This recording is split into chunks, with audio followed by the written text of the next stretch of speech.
30분이면 되게 짧습니다. 그죠? 타이머가 돌아갑니다. 자, 제가 지난주, 그러니까 며칠 전에 굉장히 속상한 일이 있었어요. 오래간만에 옛날에 있었던 교회에서 같이 사역을 했던, 그때 이제 둘 다 전도사인데 그분은 이제 목사님이 되셨어요. 그래서 지금 강원도 강릉에서 이렇게 목회를 하시는데 전화 통화를 하게 됐습니다. 전화 통화하게 됐는데 너무 반가웠고 너무 좋았어요. 그런데 항상 통화를 하다 보니까 교회도 막 지금 개척한 지 한 8년 됐거든요. 근데 17가정이 나온대요. 와, 대단하죠. 17가정 나오고 몽골에다가 막 몇천만 원씩 그 선교를 하고 그러대요. 막 돈이 막 들어온대요.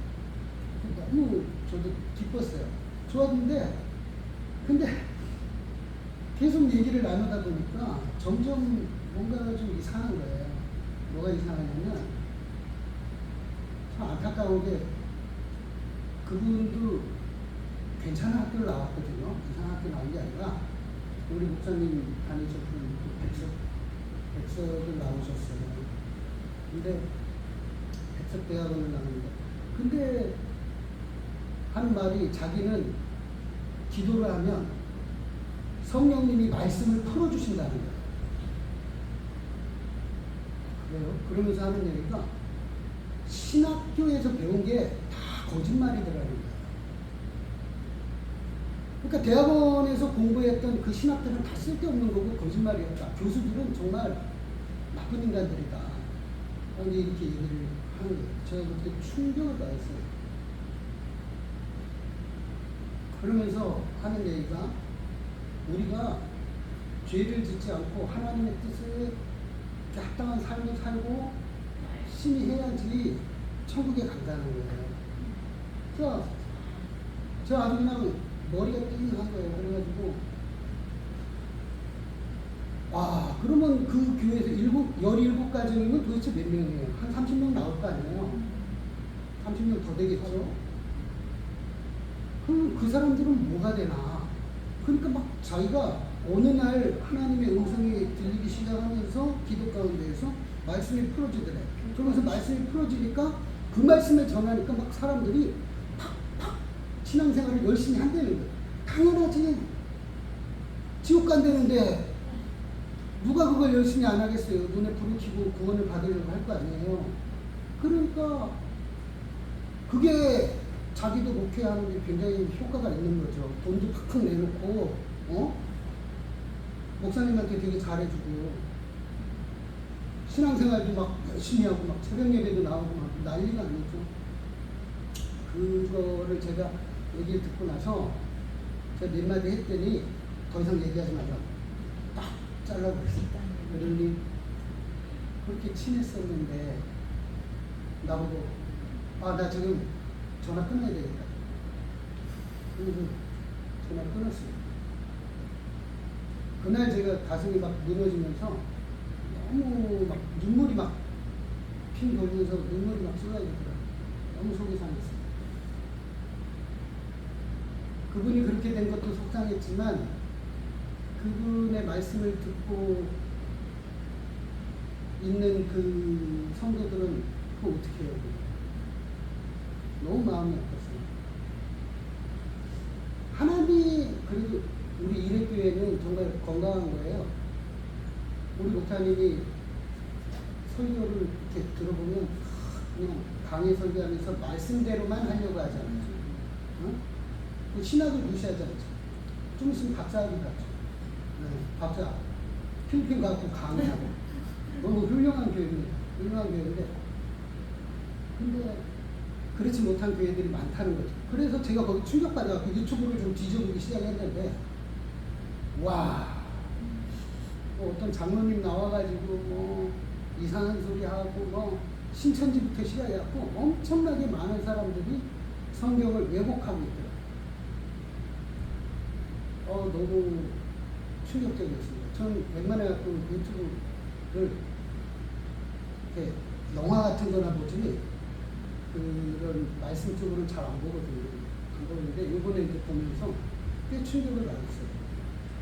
우리가 하나님의 말씀은요, 신학이라는 안경, 이 렌즈를 통해서 해석이 되어져야 되는 거지, 내가 아는 말씀을 내가 새벽 시간에 큐티하고 내 느낌과 감각으로 큐티를 통해 갖고 내가 느낀 걸 가지고 그게 진리다, 본인 개인한테는 깨달음이 될 수 있지만 설교 시간에 설교할 수 있는 내용들은 아니에요.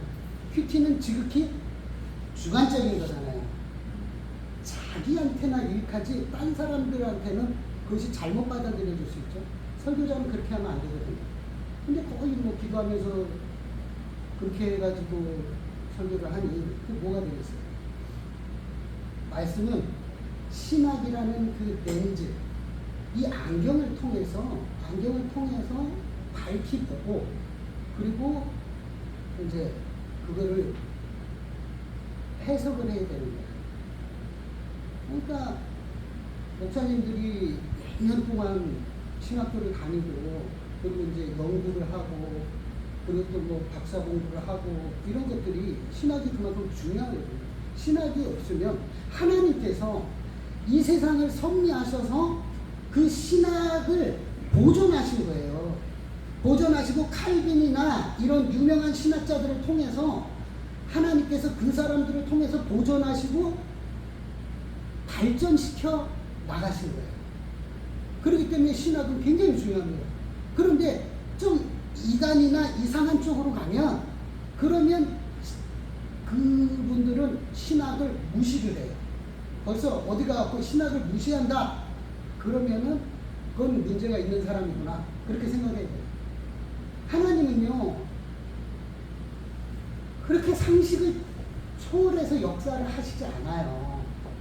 하나님은 이렇게 막, 하나님이 물론 이제 신학적 용어로 하나님의 비상동작이라는 게 있어요. 그걸 우리는 뭐라고 이야기하냐면 기적이다, 이렇게 하는 거죠. 홍해가 갈라진다든가, 예? 하늘에서 메추라기가 만나게 내린다든가, 이런 것들은, 그런 것들은 이제 하나님의 기적이라고 볼 수 있지만, 그 외에는요, 하나님께서 다 우리의 환경 속에서 우리가 이렇게 사람과 사람의 만남, 그리고 또 어떤 환경과 환경 속에서 자라나게끔 만드시는 거예요. 상식을 그렇게 무시하지 않는다고요. 그런데 기적적인 것만 하나님 거고 상식적인 거는 우연이다, 이렇게 생각하면 안 되는 거예요. 저는 가끔 가다가, 가끔이 아니죠, 매일 식기도를 하는데, 제가 예전에는 식기도를 할 때 뭐 하나님 밥 주셔서 감사합니다, 뭐 이런 식으로 식기도를 했었어요. 그런데 언제부턴가 제가 건강이 안 좋아지고, 그리고 또 아버지가 tumor로 오랫동안 계시다가 돌아가셨어요. 그러니까 절반을 못 쓴 거 아니에요. 그래서 제가 요즘에는 기도할 때 하나님 건강 주셔서 이 음식을 먹을 수 있게 해주시니까 감사하다. 건강 없으면 음식 못 먹고, 음식 못 먹으면 이제 밥 숟갈 놓으면 끝나는 거예요. 얼마나 상식적이에요. 상식을 그렇게 하나님이 무시하면서 역사를 안 하신다니까요. 그리고 이분들의 또 특징이 뭐냐면, 하나님과 사탄의 어떤 대립적인 구조로 생각을 해요. 하나님과 사탄이 싸운다고 생각을 하는 거예요. 상대가 됩니까? 사탄은요, 그냥 피조물이에요. 하나님의 말씀 한마디면 소멸돼 버려요. 없어진다고. 그런 존재인데, 하나님과 대등한 입장에서 무슨 대결을 하는 대결 구도로 놓고 이야기를 한단 말이죠. 아니라는 거예요. 그건 아니에요. 하나님은 상식 속에서 일하시고, 더 많은 일을 상식 속에서 일을 하셔요. 그러니까 성경을 자꾸 내가 막, 제가 그 옛날에, 요즘에 교회 이름 바뀌었을 거예요. 그 큰 믿음 교회라고 있어요. 변승우 목사라고 있었는데, 이 목사님은 자기가 다림줄을 받았대. 그러니까 자기는 이 다림줄을 받아서 자기가 성경을 해석하잖아요. 전혀 오차가 없고 오류가 없다는 거예요. 미친 거지. 미친 거예요. 그 제정신이 아니네. 제가 그 교회에 가갖고 담임 목사 잘못만 나갖고 그 교회를 같이 갔어. 끌려갔지. 안 간다 그러니까 안 가면 안 된다고. 그래갖고 갔어요. 가갖고 거기에서 하는데 다 일어나가지고 어깨 동무하고 딱 이렇게 이러고 난 다음에 앞에서 외국인 흑인인데 그 은사장자가 딱 나왔고 예수 이름 뭐라고 이렇게 영어로 하면서 쫙 해. 그러면요 앞에서부터 뒤로 쫙 넘어가. 나는 안 넘어가려고 그랬는데 어깨 동무하고 있으니까 양쪽에서 땡기니까 넘어가는 거예요.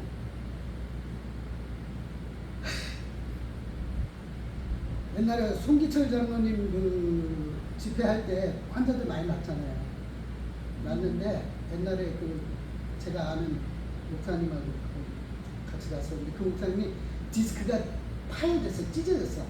그래서 지푸라기라도 잡는 심정으로 거기에 가자 그러고 갖고 누군지 알죠? 갖고 내가 같이 갔어요. 기어다녀요. 쓰지를 못해. 갖고 송기철 장로님 거기 가가지고 앞으로 나오래요. 그러니까 막 갈급하니까 나를 탁 잡더니 혼자 나가지 나를 탁 잡더니 막 끌고 나가는 거야. 그래서 맨 앞에 나가갖고 송기철 장로가 위에서 강대상에서 그 강대 좀 있고 밑에는 좀 저거 해요. 그리고 뒤에는요 이렇게 뭐 천으로 뒤에 깔아놓고 뒤에서 이렇게 받치는 사람이 있어. 왜냐면 뒤로 넘어가면 머리통 깨지잖아요. 그러니까 받치는 사람이 있어. 그래갖고 딱 암살하더라고요. 그러니까 목사님이 탁 넘어가. 제가 딱 한데 손은 아무렇지도 않아요. 안 넘어가. 그러니까 밀더라고. 미니까 제가 그래갖고 뒤에서 이렇게 한 거예요. 누워있다가 제가 옆을 이렇게 봤어요. 아씨 언제 일어나야 되는 거야? 빨리 일어나야 되는데 언제 일어나야 되는 거야? 눈을 새 눈을 뜨고 이렇게 쳐다보다가 서로 눈치 보느라 못 일어나. 저도 은사 교회들을 많이 다녀봤어요. 그래서 약간 그 제대로 된 것과 잘못된 것들을 많이 알아요. 제가 그 사당동에 있는 그 교회에 갔을 때는 그 교회는요 우리나라 최고의 그 은사자의 교회예요. 지금은 인천으로 이사해갖고 어마어마하게 보이겠어요. 그 교회에서 맨날 집회를 하는데 맨날 넘어뜨려. 저는 이제 그 교회에 이제 전도사였으니까 어떻게 됐어요? 난 뒤에서 다치는 사람이 됐어요. 다쳐가지고 계속 다치는 거예요. 갖고 쓰러지면 이렇게 금색 보자기로 덮어줘요. 이렇게 덮어주고 계속. 거기서도 이제 스태프들 저도 이제 딱 있는데 담임 목사님이 딱 안수를 하더라고요. 근데 제가 넘어가야 되는데 안 넘어가요. 그러니까 날 이렇게 딱 잡더니 목을 딱 잡더니 아예 이렇게 눕히더라고요. 눕혀. 제가 그때 그런 생각했어요. 뭐냐면 그래 안수를 받아서 그렇게 열심히 넘어지고 쓰러지면 뭔가 성령을 받는 거래. 그러니까 넘어지고 쓰러져서 달라질 게 뭐가 있냐는 거예요. 저 거기서 많이 넘어져 봤거든요. 그런데 어떤 강도사님이 여자분인데 오셔갖고 뭐라면 자기는 8년을 지금 따라다니면서 넘어지고 있대. 근데 변화가 없어. 그래서 제가 무슨 변화가 있던가요? 그러니까 글쎄요. 8년을 계속 은사자들 따라다니면서 안수를 받아갖고 넘어졌는데 변화가 없단 말이에요. 그게 무슨 성령의 역사입니까? 성령의 역사는요. 성령의 주된 사역은 뭐냐? 뭐라 그랬냐면 내가 가면 예수님께서 내가 가면 너희에게 또 다른 보혜사를 내가 보내줄 텐데 그 보혜사가 오면 내 말이 생각나게 될 것이다. 이런 거예요. 그러니까 성령님의 주된 사역은 뭐냐면 하나님의 말씀이 깨달아지게끔 하는 게 주된 사역이에요. 사도들이요, 12 사도들이 바보 같지 않았어요? 베드로 뻑 하면은 그 그 12사도들이요 다 무식했어요. 그건 갈릴리에서 어부 출신들이라 초등학교도 못 나온 사람들이에요. 베드로 얼마나 무식합니까? 베드로부터 시작해갖고 다 무식한 사람들이에요. 거기서 뭐 몇몇 빼고는 다 무식한 사람들이에요.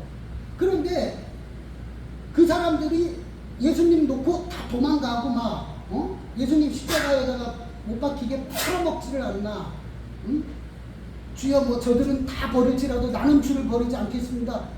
그래놓고 나중에 다 굴기 전에 3번 부인하고 그러고 나서 통곡하고 도망가고 다 흩어져서 살았잖아요. 그러다 어떻게 됐습니까? 마가의 다락방에서 오순절 성령 강림이 있고 나서 그때 이 사람들이 완전히 바뀌어요. 왜 바뀔까요? 예수님께서 살아생전에 가르치셨던 그 말씀을 성령님께서 이 마음에 깨달아지게끔 하신 거예요. 살아있는 능력의 말씀으로 깨달아지게끔 해주시니까 오순절 성령 강림 이후에 베드로가 설교 한 번 했더니 3,000명이 회개를 합니다. 말씀이 이렇게 중요한 거예요. 그 목사 잘못 만나면 아주 인생이 아주 그냥 끝나는 거예요. 영혼이 끝나고 인생만 끝나는 게 아니라 하나님의 말씀은요 살았고 운동력이 있어서 좌우의 날선 어떠한 것보다도 예리하여 우리의 관절과 혼과 골수를 찔러 쪼갠다고 그랬어요. 하나님의 말씀에 능력이 있어요. 살아있어요. 공허하게 하나님께로 메아리 쳐서 돌아가는 법이 없어요. 하나님이 말씀을 던지면 그 말씀 반드시 이루어서 결과를 맺어가요. 그게 말씀의 능력이고 힘이죠. 그래서 말씀을 제대로 공부해야 되고 제대로 알아야 돼요. 그래서 이 말씀 있잖아요.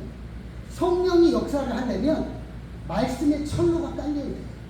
말씀의 철로가 깔려야 성령의 기차가 달려나갈 거 아니에요. 그런데 말씀의 철로가 없어. 그럼 성령님께서 역사하시는 것이 어떻게 되겠어요?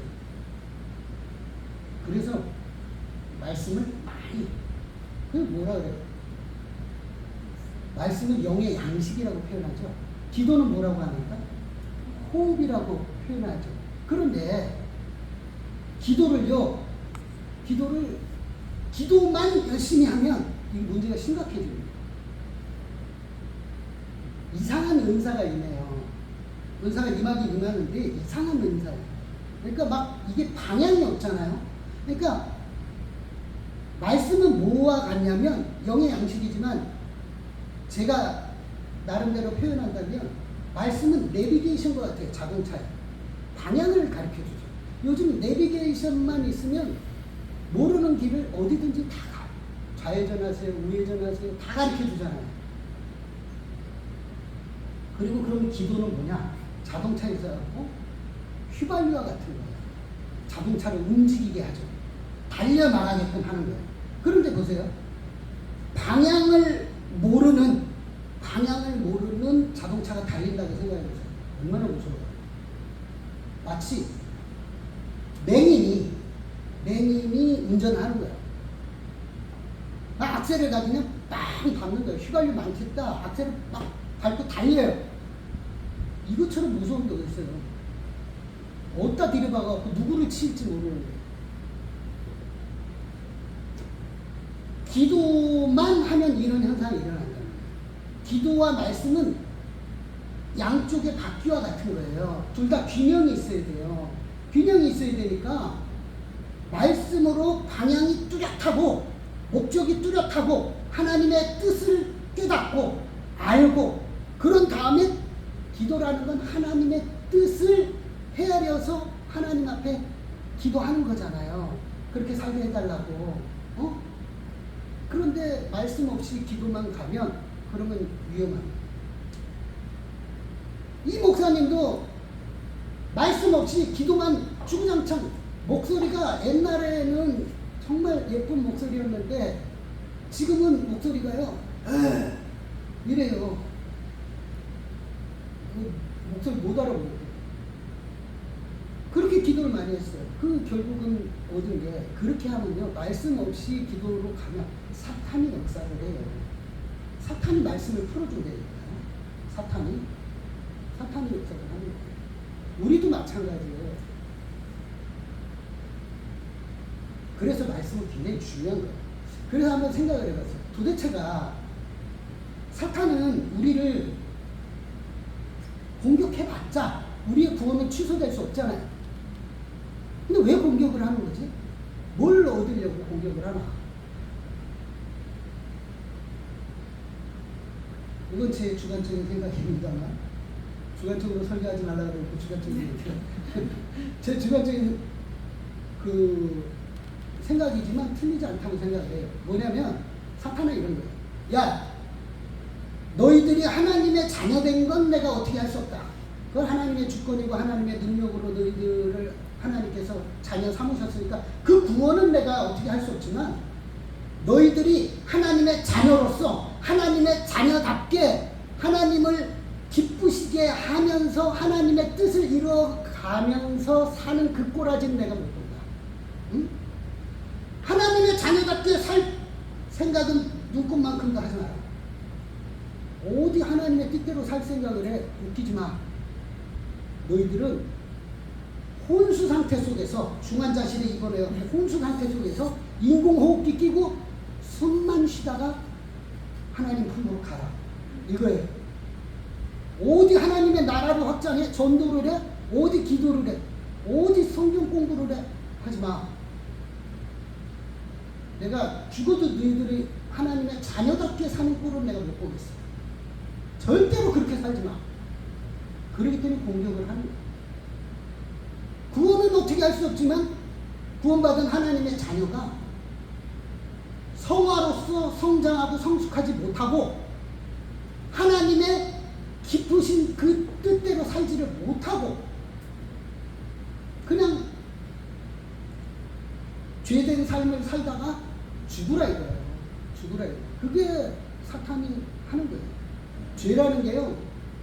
그 원어에서는 한마르티아라고 해요. 그게 뭐냐면 빗나갔다. 빗나갔다. 관역에서 빗나갔다. 이번에 올림픽에서 양궁 선수들 보니까 양궁 한국 참 잘하더라고요. 10점씩 딱딱 관역에 꽂히잖아요. 하마르티아.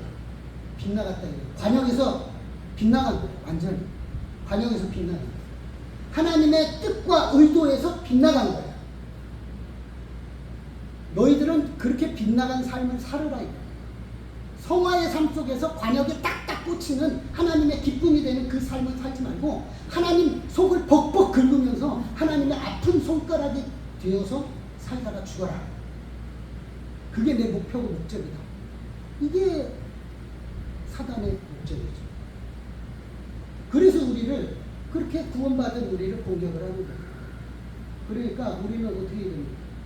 하나님의 말씀을 사모하고 그리고 기도하고 그리고 하나님의 뜻이 무엇인지 공부해야 돼요. 일주일에 한 번 나와서 말씀 앞에서 설교 듣고 우리 이래교회는 정말 너무 좋은 게요. 또 일주일에 한 번밖에 예배 안 드리잖아요. 너무 좋잖아요. 네? 저도 너무 좋아요. 그럼 무슨 뜻이냐? 집에 가서 적어도 여러분들이 11조는 내잖아요. 돈에 11조 내는데 왜 시간에 11조는 안 내요? 24시간 중에 2시간 40분 이 정도 너무하잖아요. 제가 반으로 팍 깎아드릴게요. 1시간만 성경 읽으세요. 무슨 뜻인지 몰라도 괜찮아요. 내 평생에 한 100독 한다 이렇게 생각하고 성경 읽으세요. 읽잖아요. 맨 처음엔 내가 성경을 읽지만 나중에 성경이 나를 읽어요. 그래서 내가 드러나요. 드러나서 하나님의 빛 앞에서 나 자신이 발견되어지고 내 처지가 어떤지를 알게 돼요. 영적인 처지가. 1시간만. 응? 여기서 눈을 지그시 감고 고개를 떨구는 분들은 안 하시겠다는 거예요. 1시간만 하세요. 1시간만 성경 읽고 짧게 기도하고. 그래서 골방이 좀 있어야 돼요. 골방에서 내가 방해받지 않는 시간, 이 시간만큼은 딱.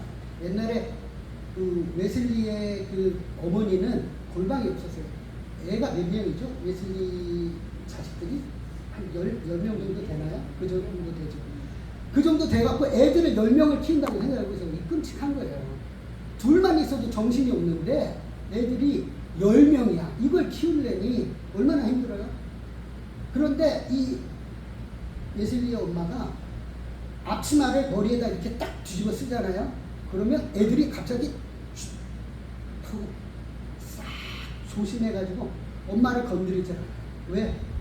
앞치마를 10명을 키우려면 얼마나 시간이 없겠어요. 근데 10명 키우는 그 사람이 앞치마를 뒤집어 쓰면 엄마가 기도하는 시간이에요. 그 시간에 애들이 엄마가 기도하는구나. 애들이 건드리질 않아요. 엄마한테 막 올라타고 뭐 해주세요 이런 거 안 해요. 그냥 가만히 벌써 위에서 애들이 야 엄마 기도해 조용히 해. 그렇게 바쁜 사람도 10명을 키우는 그렇게 바쁜 사람도 시간을 그렇게 만들었다는 거죠. 시간은요 주어지지 않아요. 만들어지는 거죠. 내가 만드는 거예요. 내가 만들어서 내가 진짜 시간의 11조의 절반만 하자. 그래서 1시간만 해도 내가 매일 성경 좀 읽고 그리고 기도하고 그런 시간을 갖자.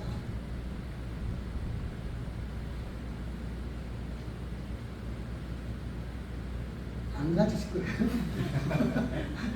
그런 시간을 가지시기 바랍니다. 오늘도 결국은 이게 계속 쌓여가고 있어요. 언제 하는지 모르지만 잔소리만 하다 끝나는 것 같아요. 자, 기도하겠습니다. 하나님 감사합니다.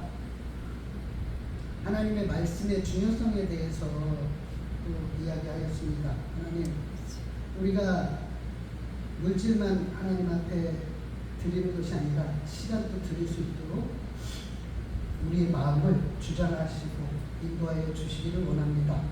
그래서 정말로 하나님을 아는 지식을 추구하게 하시고 또한 그 지식의 풍성함 속에서 사탄의 계략에 빠지지 아니하도록 우리 하나님께서 은혜를 더하여 주옵소서. 감사드리며 예수님의 이름으로 기도합니다. 아멘.